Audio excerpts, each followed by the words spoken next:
Ona pojede za 3 i ništa joj se ne prima, a ja popijem čašu vode i udebljam se. Zvuči poznato. Ja sam Marija Dubrovac i tema današnjeg videa je geni ili navike.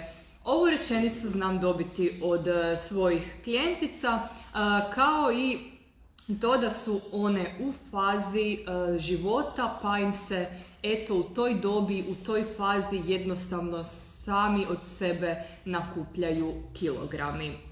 Isto tako znam čuti, pa Marija ti izgledaš super, imaš idealnu kilažu, to je genetika i to je to. Geni ili navike. Imam za vas i dobru i lošu vijest. Prvo ću reći lošu.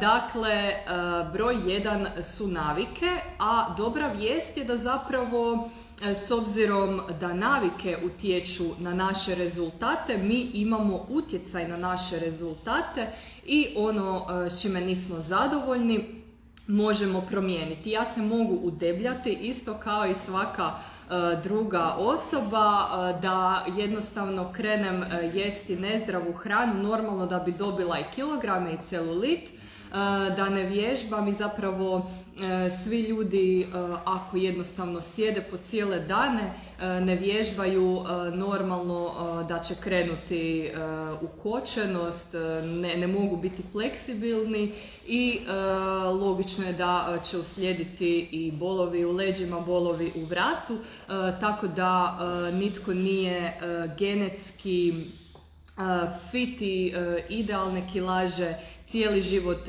bez obzira na to što unosi u sebe. Ali genijalna vijest je da su zapravo navike u našoj moći, možemo ih promijeniti. Jednostavno je zapravo jednostavan plan prehrane bez gladovanja uz koji se osjećamo super, imamo dovoljno energije, sve je fino, nije potrebno kuhati posebno za sebe, posebno za ostatak obitelji, tako da se štedi vrijeme, štedi se novac.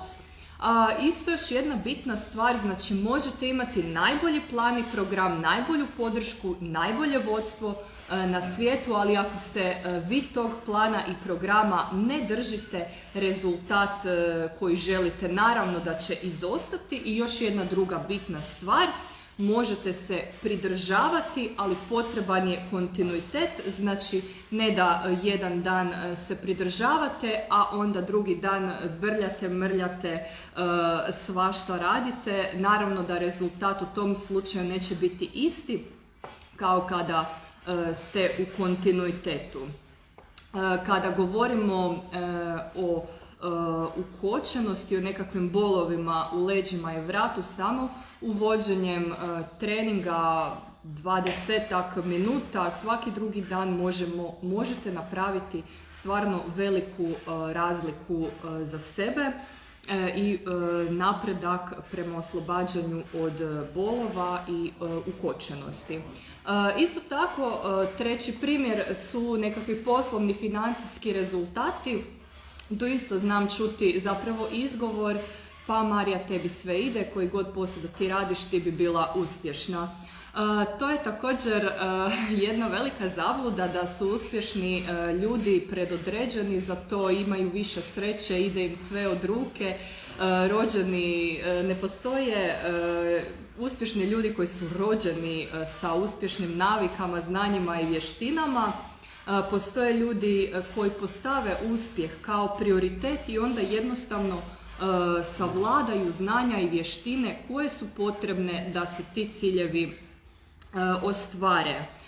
Također, o kojem god cilju da govorimo, svakoj osobi se po putu nađu nekakve prepreke, manje ili veće, nekakvi kamenčići po putu, ali zapravo je bitno to jednostavno prihvatiti, fokus na svoj cilj, na svoj rezultat. Kad god mi se dogodila neka prepreka, nikad nisam pomislila ok, sada ću radi toga odustati od svojih snova i od svojih ciljeva. Dakle, bilo da želite samo fizički rezultat ili želite biti plaćeni za svoj rezultat, jasni su jednostavni koraci, upute koje samo treba slijediti. Ako slučajno nešto od koraka uputa nije jasno, slobodno pitajte.